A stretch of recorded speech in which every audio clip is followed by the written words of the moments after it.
Hello enemies, here War Game News, and today we are June 5th, 2021. Yes, and here we go with the news of the world. First thing I'd like to say is Jeff McAleer of the Gaming Gang. He's in the hospital.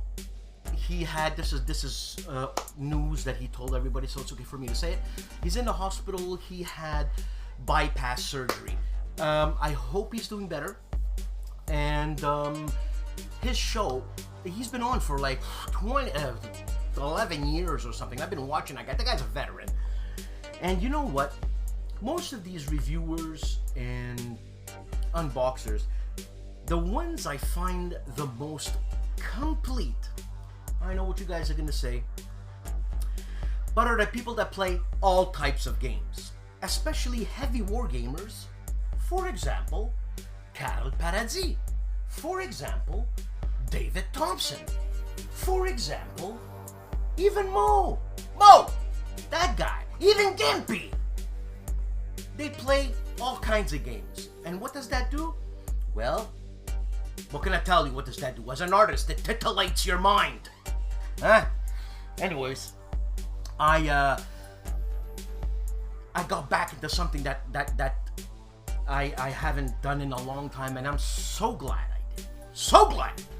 I started smoking a pipe. Save all your, oh my god, this, that. Shut up. I started smoking a pipe. You don't know what I stopped doing, okay? Anyways, but I want to show you something. A pipe from England.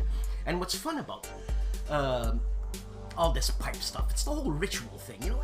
It's like doing cocaine or heroin. It's the ritual, it's not the stone. Anyways, forget I said that. Well, here's my pipe. Look at that. Hey, Ricardo, look at that. This here is steel, so it cools your pipe, your smoke, and it has like, you know, like a machine gun, like a water-cooled thing, but this is air-cooled. This is not World War I material, this is World War II material. And we have a wooden bowl, briar roots, and because I know Ricardo smokes the pipe, and whoever smokes the pipe, please chime in. We might have a pipe session, huh? A War Gamers pipe session. What else am I gonna think of? But check this out, okay? So, I don't want to smoke this style. I don't feel kettle style and Mershem lining. I don't want that. So I do this. I remove the bowl. This is my base style, right? And I take whatever bowl. These bowls go about for 30 bucks or something like that. I do this, like that, and screw it in once, and that's it. I just want to tell you, and it's called Falcon, from England.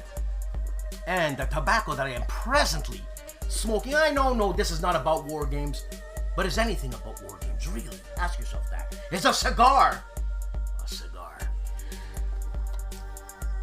Oh, let me see here. Let me see. I just want to get it perfect. Plum pudding by the Seattle Pipe Club. Now, this is not an aromatic. Aromatic means that there's tobacco and people put flavorings on it, like menthol, right? But these are pure tobaccos, these pipe tobaccos, most of them, when you go higher end. And they cook the tobaccos, they cook the different tobaccos, put them together, and blending them creates a certain flavor, much like a cigar, and then you age it. Cigars are aged in a cedar room, and tobaccos are pressed, or what they call casing. Casing that could be put in a rum barrel, but that's not really adding flavor, just like Scotch, which are sherry casks. Huh? Capiche? Verstehen Sie? Huh? Huh? Wakarimasu? See? So, this one here, natural tobacco, toffee, chocolate, milk chocolate, and it depends where you go, how strong your milk chocolate is. Never dark chocolate, milk chocolate. Yeah. Toffee. Molasses, plums. It's just a beautiful thing. All right, okay.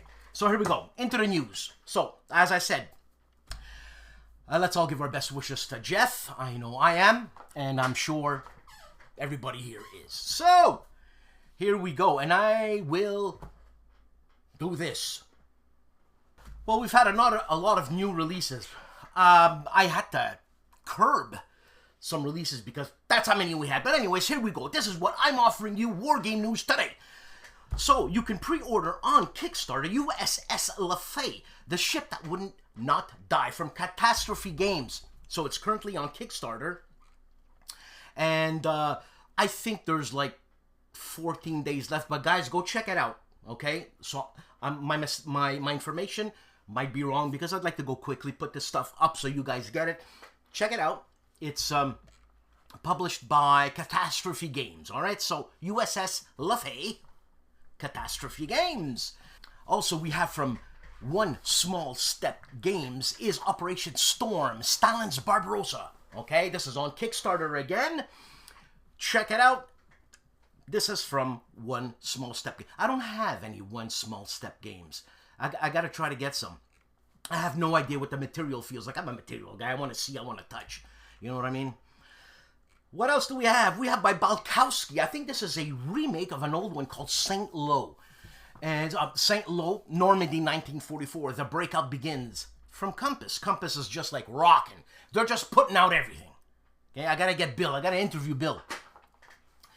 And it's on Kickstarter. So check it out. Joseph Balkowski, St. Lo, Normandy, 1944. The Breakout Begins. Also, we got The War Room. This is from, I forget his name, Larry, Big Bucks Larry. He used to do Axis and Allies. Second edition, War Room, goes for about, I don't know, I hate to talk money, but I saw it yesterday. I think it's $140 US. I think that's excluding shipping, but it's a large game. And I know that Cody from the Discriminating Gamer was doing this and was talking about it. What the hell does he know about history anyways? And, well, check it out, The War Room, and it's on Kickstarter, and it's coming soon. Also, we have from Phalanx Coalition, Kickstarter again. I speak to Yarrow once in a while. Yarrow's the big cheese.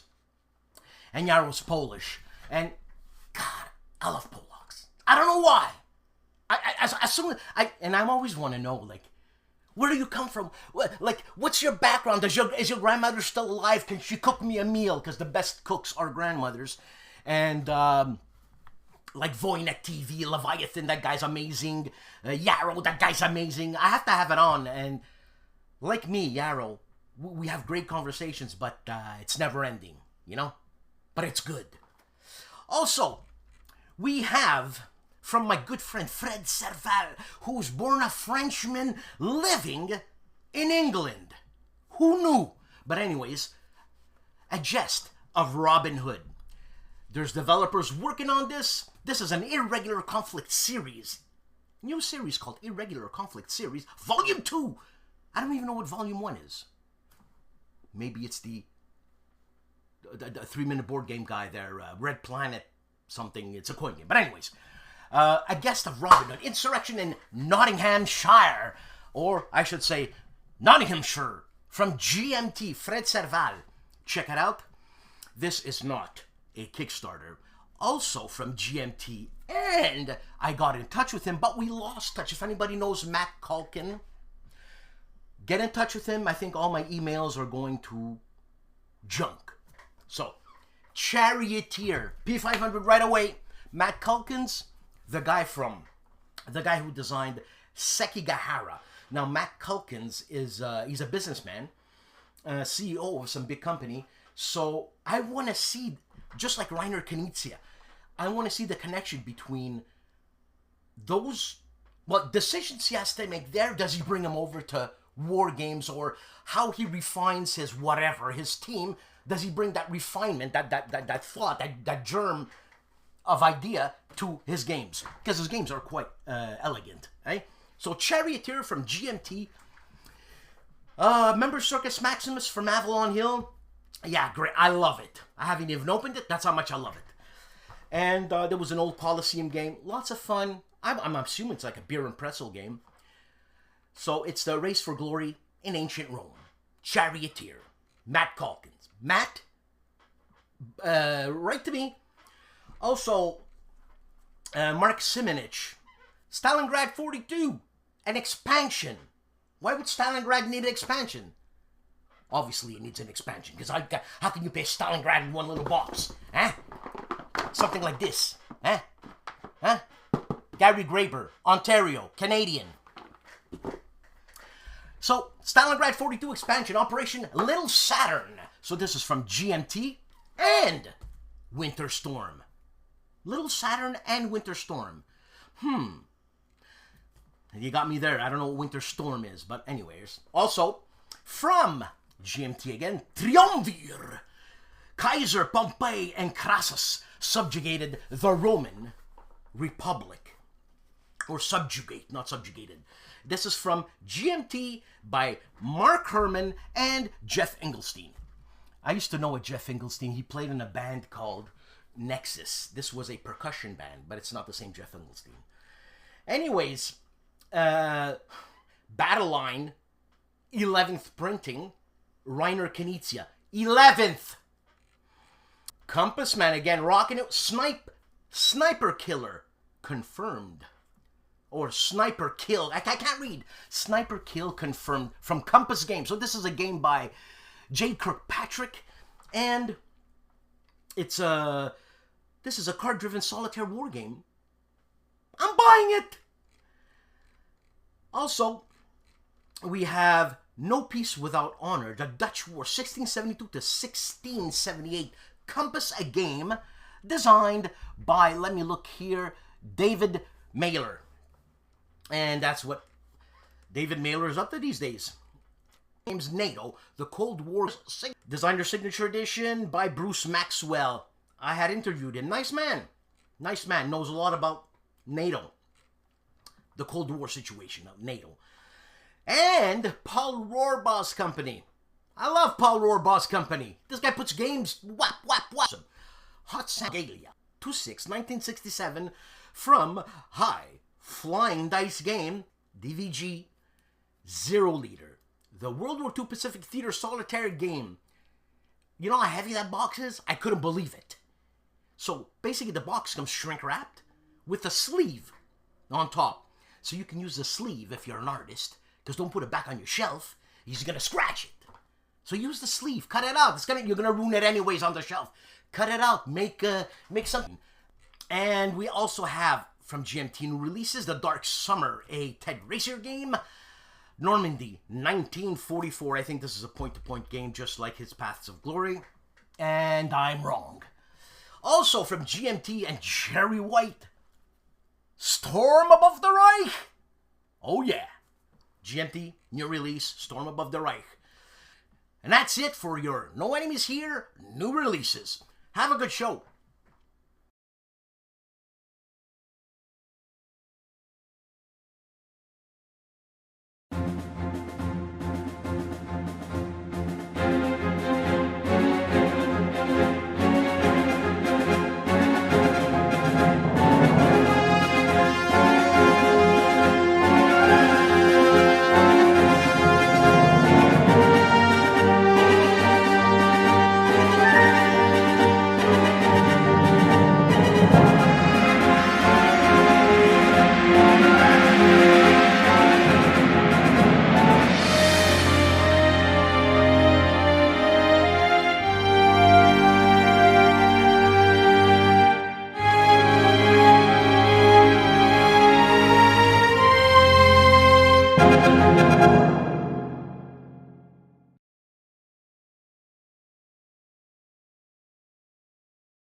Ladies and gentlemen, I am beside myself because Jan Heinemann has one video this week. And he speaks about issue number 72 of Strategic Command in German. Guten Abend. And GIMPY of the GIMPY Gamer. Redgress, Wet Palette number 2 Kickstarter. Also, Should He Sue, he says, update number 1. Holy moly. And Whiskey Charlie, 6221. And the name that shall never be mentioned on this channel, the Player's Aid, are reviewing table battles, an expansion from the HOLLANDSPIELE's table battles. Also, they're unboxing Robotech, reconstructing from who cares? And they're also previewing Robotech reconstruction. Bloody hell! Napoleon's Triumph is looking at an after-action report for the solo scenario, Operation Ryan from Atlantic Chase. And the man I want to be when I grow up, Harold Buchanan, talks about highlights on his SDHC San Diego HistCon and talks to Ted Racier. These are interviews, by the way, and he talks to Ted Racier at the San Diego HistCon. Jason Matthews, same thing. Dean Essig, same thing. And Ed Beach. On Legendary Tactics, Pavlov's House, full game playthrough, a game designed by David Thompson, published by DVG. And don't forget, use this code NEH25 and get 25% off on their website. Look, they don't offer 25% to nowhere, to nobody. So tell them, no enemies here, 25%. Bloody hell, man. ID Jester is with Scott Moeller, and they speak about advanced tutorial and gameplay of Caddy. Wardy Rowe plays World War II. He's playing Advanced Squad Leader, Starter Kits, Magnus, and Shoutouts. Harsh Rules breaking down board games. This week, breaking down Holland 44, Part 6. Mo of Mo's Game Table looks at Battle to the Rhine. This is a preview of Lock and Load Tactical System. Also, Stalingrad Solitaire, a preview, a game designed by Gary Graber. On Whiskey Charlie, Episode 27, Why We Wargame, and La Résistance, a preview from Flying Pig Games. And the man who goes by the name of Jeff looks at The War Room, Rules Update, and the new Kickstarter. Hairbrain Games is doing Hairbrain Games Review, Football Highlights, 2052. We're not even there yet. How can he highlight it? And on Stigler's channel, on Stigler for Details, number 15, Central Front Series Vassal Module. Stigler is a big vassal guy. At Patrick's Tactics and Tutorials, he checks out Hood Strikes North, the Tennessee campaign, the fall of 1864.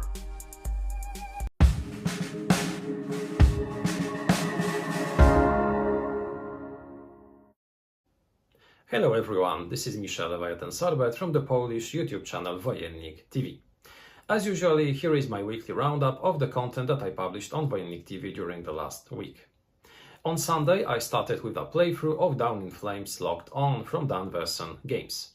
This is a card game which enables us to recreate dogfights fought from the end of World War II up to the modern era. A game which I have already covered on Wojennik TV, reviewing the standard mode. Now I decided to focus on the solo mode, and I started with a playthrough. On Tuesday, the video in English, and it was the review of 1565 St. Elmo's Bay. 1565 is a game which enables us to recreate the epic Siege of Malta from 1565. This is a card game in which one of the players will take control of the Muslim forces besieging the fortresses on Malta. The second one will take control of the Christian forces defending those fortresses and also leading a relief force. Very interesting asymmetrical game, which I already covered in Polish. Now it's the time to present the English version of the same review. On Wednesday, we took a look to the second edition of The Highway to the Kremlin by Operational Studies Group. Igor, one of my colleagues, presented the unboxing of this title. So if you are interested in the Napoleonic era or in the Operational Studies Group studies group titles, this is something that you might find interesting. Finally, on Friday, the review in Polish, and this time I decided to review a small but very well-known game, Bang, published at the beginning of the 20th century, which enables us to recreate some epic gunfights on the Wild West. In the Wild West, we take control of the sheriff, of criminals, of the renegade, and we try to accomplish our goals using a deck of cards. This is such a well-known game that I decided to review it so that it is also present on our channel. And those were the 4 videos that I published on Wojennik TV during the last week. I wish you an excellent weekend and good gaming. See you next time. The suave professor Riccardo Mazzini on his channel in Italian speaks about Atlantic Chase. Everybody's flipping out about this game. I haven't. I'm yet to even crack it open. I'm so busy. Also, on his Warlog Parabellum number 9. This is a magazine. Also, Parabellum number 9, the Bella Punico. What? That's what I read in the Wars of the World channel. What if stories of warfare aviation? KilRoyWasHere had a hell of a week, let me tell ya. He goes off the shelf on Grail Games, then looks at the Mighty Endeavor, Multi-Man Publishing, this is an unboxing, looks at Table Battles, the Grand Alliance expansion, number 5, and The Sword, and The Flame by Yaquinto, an unbagging. Hexes and Soldiers looks at Kernstown, Virginia, March 23rd, 1862. He looks at Black Powder Rules.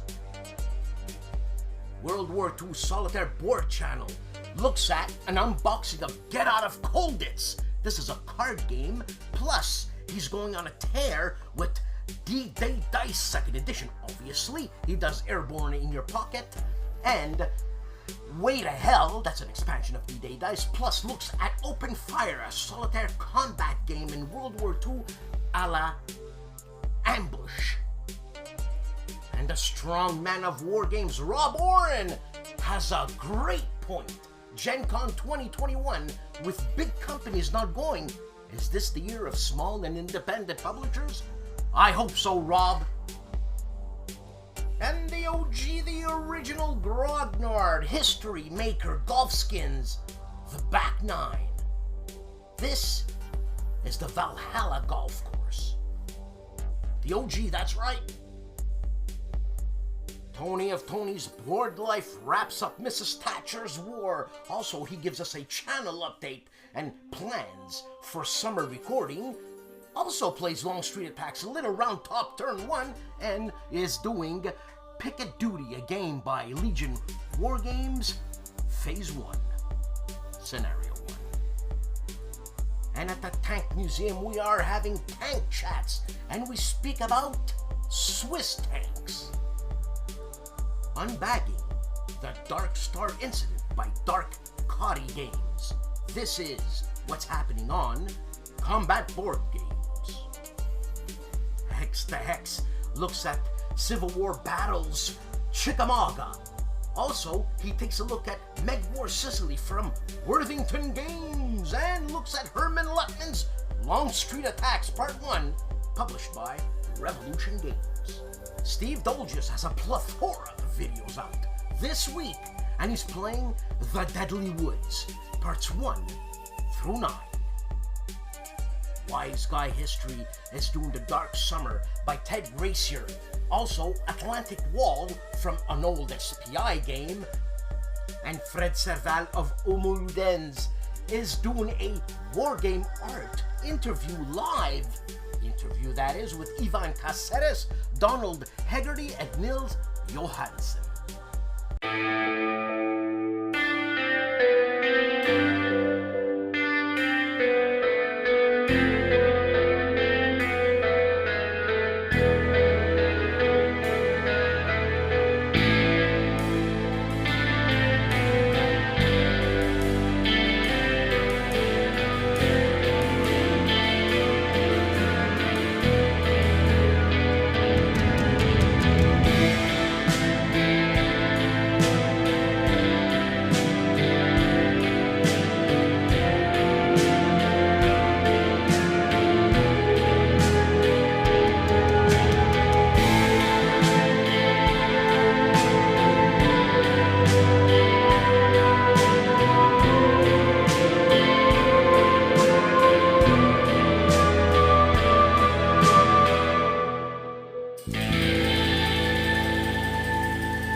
Jim Ozarski. He's doing the Battle of Isandalwana, the Battle of Bumville, and 2 battles of Burnville for Absolute Emperor. And Mauro Faina is having an Italian life, because he is. And speaking in Italian, speaks about the last episode of Normandy 44, plus Gianni Zero Nero talk about Normandy 44, that's why the other one was the last episode, and he is live. Seek out and play with the fantastic lighting is checking out DVG's Warfighter World War II expansion, number 22 and number 23, concerning China. Back to the table, where we all have fun, is checking out The Doolittle Raid, a game by Jeremy White. This is an Enemy Coast Ahead. Tokyo Raid, 1942. Look, if nobody has checked out Dragon Man's Museum in Colorado Springs, you gotta check it out. I'm being really serious here. I think he's probably, if I'm not mistaken, got the most stuff of any museum in North America concerning the wars, all the wars put together. Anyways, whatever. So Dragon Man has a busy upcoming weekend at Dragon Man's Museum. Join Cody of the Discriminating Gamer as he previews the new Kickstarter Cold War game from Plague Island Games. Rules review at Little Wars TV, and they talk about Fire at Sea, a 2021 set of rules written by Mark Fastoso. And Liz of Beyond Solitaire is giving us a playthrough of how to solo Assassin's Creed, a new game designed by Thibaut de la Touraine, published by Triton Noir. Counterproductive Games is taking a look at various American Civil War rules. Here he takes a look at shouting the battle cry of freedom. And ARDWULF of ARDWULF'S LAIR has wargaming. Everything you wanted to know about wargaming, but you were afraid to ask, but that was with me about a week ago, but I had it on my channel this week, so check it out, eh? Also, he was unboxing, I should say he was flip-throughing Haven, the Free City, and unboxing War and Peace, a game by Mark McLaughlin. And in the future, ladies and gentlemen, Marco OmniGamer talks about Clouds of Ammonium Chloride, the periodic table of videos. I'm joking, ha ha ha. Check out this video, periodic videos. Calandale is talking about babies, and then he does some acrobatic stuff in Moving Computer, and then he plays La Guerre de Gradicia, an intro, parts 1 and parts 2.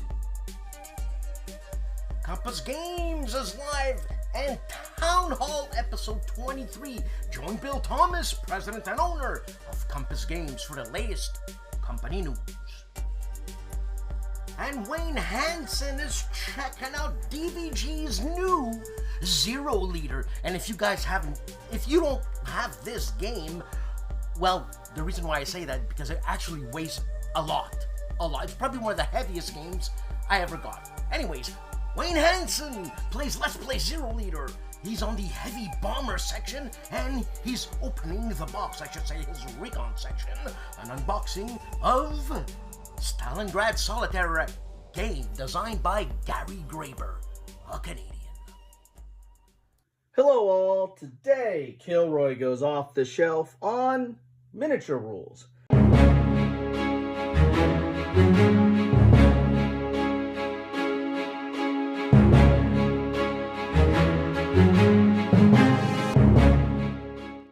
Now, miniatures are a unique aspect of wargaming, arguably the beginning of the hobby, as there were rules in play for miniatures well before board war games. Also, the painting aspect is a sub-hobby in and of itself. Although I appreciate the time, skill, and dedication to detail, I do not paint. And although I do have some miniatures, I lean towards pre-painted or just use unpainted minis. I know, pure heresy. Also, I play very little miniatures, but use the rules for 3 primary purposes. I use it for miniature play when I do, Sometimes I substitute counters for miniatures more often than actually playing with miniatures. And then I also use the reference material. This is the main reason for my collection of miniature rules, because I treat these the same way I treat like RPG materials. I kind of buy it for the reference and get ideas and use them for that. Now, I'm not going to cover naval or fantasy or sci-fi miniature rules. I have some of those. Those would be a kind of a topic all to their own, and it would be too much to cover here.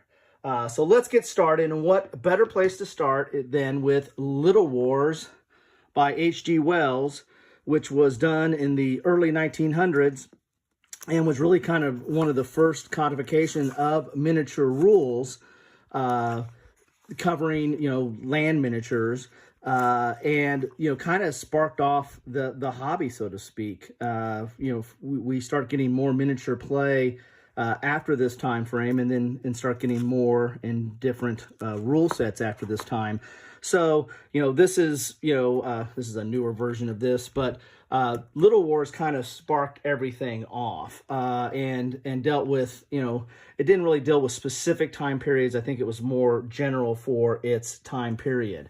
The next thing I have is I've gotten in my collection is the DBA and the DBM and the DBR, all the different types of wargaming rules for miniatures.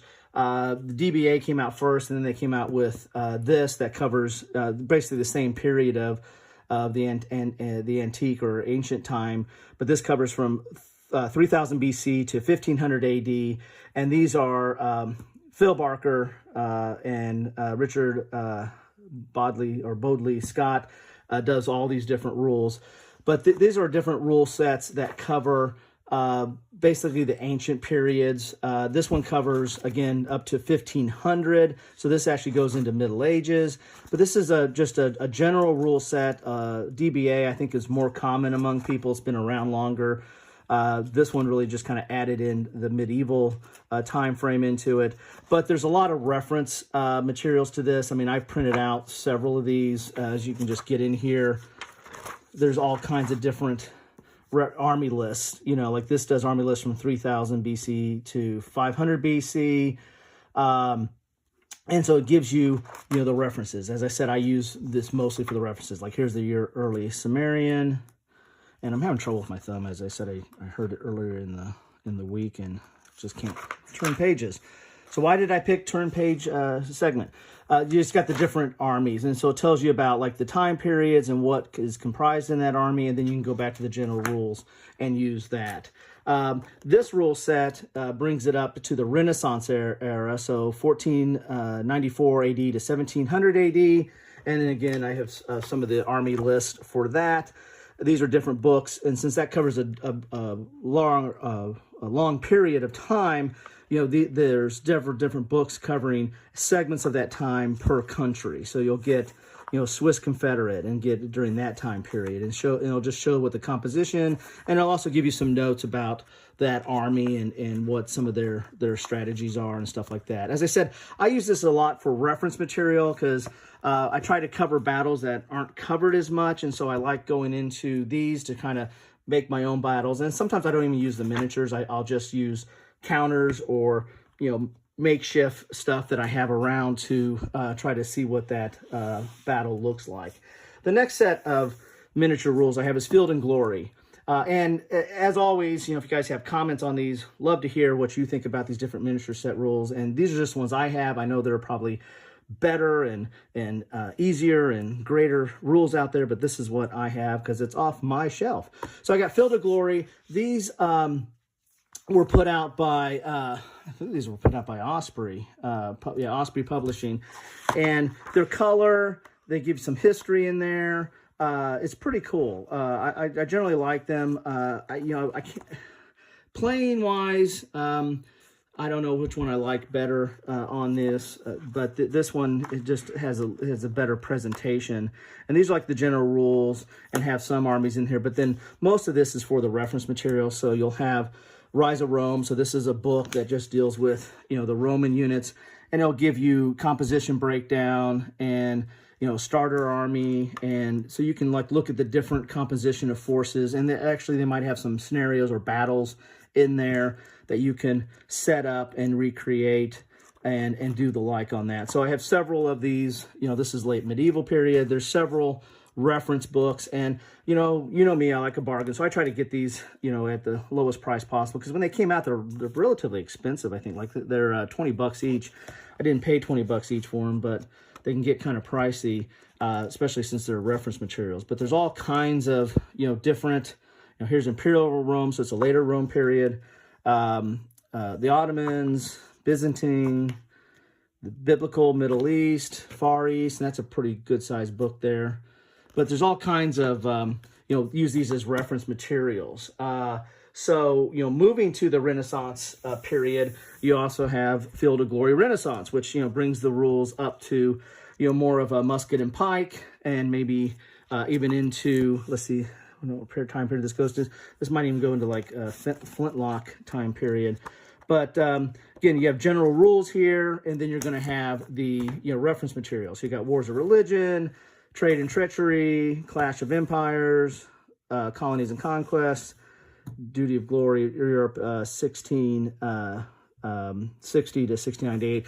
You know, one of the reasons for the Renaissance stuff is, you know, there's a lot of ancient games out there, Great Battles of History. There's not as many systems dedicated. There's some like musket and pike, and there's a few systems out there, but there's not, I just found that there's not as many games, especially focused on battles, in the Renaissance period. And so that's one reason why I kind of got these books, to kind of get into that. One of my most recent acquisitions, Sword and Flame. This is dealing with the British Empire. This is from '79, from Yaquinto. So this was a really old rule set, and I just got this. But this one deals with, you know, that period of British, you know, keeping their empire intact. You know, so you have the Zulus and the Boers and the Egyptians and the Dervish, and so you got a lot of stuff going on there. For World War I, this is from the Warhammer historical period. This is the Great War. Rule set here. I don't have any reference material for this. I don't know if there really was a lot of reference material that came out for that, but this is the Great War. A lot of my miniatures too, as I said, I use them mostly for reference, so I get them, you know, like through bargain bins or wherever I can find them. I usually don't try to not pay full price for stuff. I'm just kind of collecting it because I'm not a dedicated miniature person. Also for World War II, these are pretty old. Angriff and Banzai were miniature rules for the 15mm, 25mm, or the HO scale. And so the minis, some of the minis I used for that back in the day are, see, I don't paint, but all kinds of this, my little gun mini guys here, and not a lot of vehicles, mostly just guys here. So that's some of the stuff that I used for that back in the day. Basic set, these are like late 70s, early 80s. I mean, these are pretty old. Then, of course, you have Flames of War, which, again, I never really got into that much, but this is kind of just the starter book that you get with it. But you got Flames of War, and I know there's a lot of Flames of War people out there, or you know, people that are dedicated to that. And this is one of the reference books I have for that, is the Eastern Front Flames of War. Again, I was just trying to get into a little bit more history and what some of the stuff was for battles on the Eastern Front there. Again, the World War II is really covered pretty well in board gaming, so I really don't need to go to the miniatures as much. Then you have Axis and Allies. So, right, this was the miniature rules, pretty basic as miniature rules go. You had these cards that gave you your different aspects of the vehicles, and really became kind of a dice fest. But one of the reasons I liked Axis and Allies, and what I kind of picked up some of the miniatures over time, of course, you know, I have a tackle box, right? Who goes fishing? I go miniature hunting. So I got a tackle box here of different minis, if you look there, of all the different minis that I have there, that I've collected over time with Axis and Allies, and I keep some of the units here in these little storage boxes. So, as I said, I have kind of a preference for pre-painted minis. Again, yeah, I know, heresy, but that's the way I roll. And then one of my last ones, I got it early on, but one of the last ones, miniature rule sets that I have is Tac Force. This is kind of my modern rule set. This was for modern micro armor. This was produced, I think, like in the early 80s, maybe. So some of these vehicles are probably out of date here, but they had individual cards for the different vehicles, and you had your kind of hit, depending on where you're going to hit it at. And then let's get a good example of a vehicle here, or a good armored vehicle here. I don't know. Here we go. Here's the main battle tank here. So you have these different cards for each of the different type of units, and then you have all your stats that you need to do as far as moving and how you're hitting and what the to hit is, and what the type of ordnance you're using and the like. So these were my rules for modern. So that's what I thought I'd go over today. Hope this was as interesting to you. Those are my miniature rules. As I said, miniature rules for someone who's not a dedicated miniature player, but who dabbles and uses it primarily for reference. Hope you enjoyed. Another week, another show. Thanks for watching. Please like and subscribe, and please support if you can. And you know what? We're gonna make it super easy. Marcello Mastroianni, giovanotti, vita è troppo corta. Andate a divertirti. Ciao!